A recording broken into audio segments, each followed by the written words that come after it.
nagsasama ng asawa mo? 10 taon lang kasi 9 years, 9. For today's video muna tayo mga Team Jessalea. Sa kahabaan ng iniikutan namin, meron kaming napansin. Isang kuya na nangangalakal sa nakapaligid ng basura sa kanya. Ayun, lapitan natin mga Team Jessalea.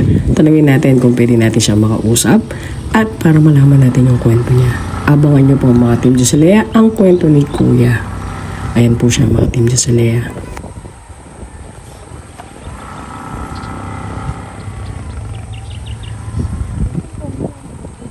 Kuya, kamusta ka na? Anong pangalan mo, kuya? Randy po. Randy. Ilang taon ka na, kuya? Bukas na. Birthday mo bukas. Advance happy birthday, kuya. Ilang taon ka na yun? 35 po. 35. Taga saan ka dito, kuya? San Matas pa lang ako na. San Matias? Saan ka sa San Matias? Sa Kato. Pato ng logo. Randy.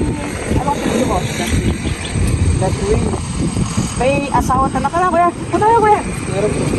Ilan yung anak mo? Panganim. Sa edad mo 35, anim na yung anak mo. Ilan taon na yung panganay mo?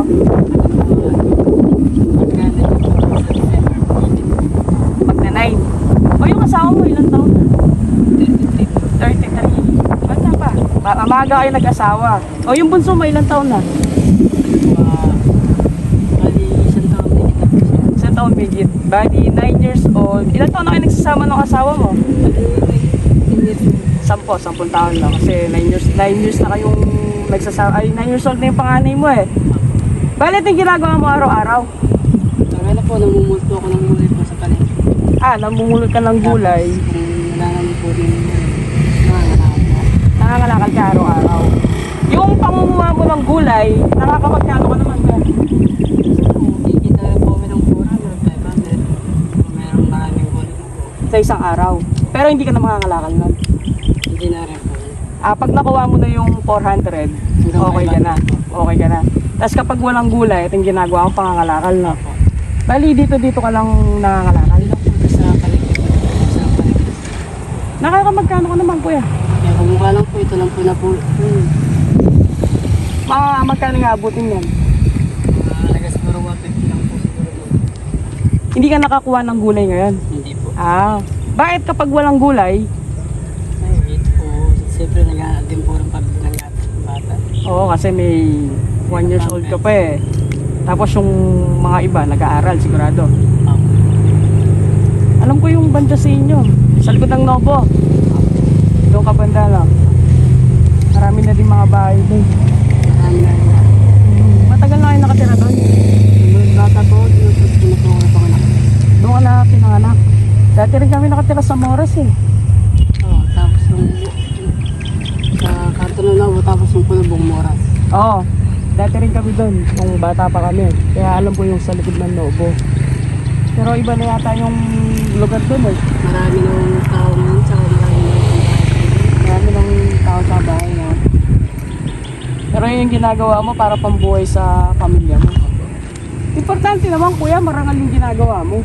Tsaka rin ako kahit makabili lang po bukas ng 1 kilong plastic.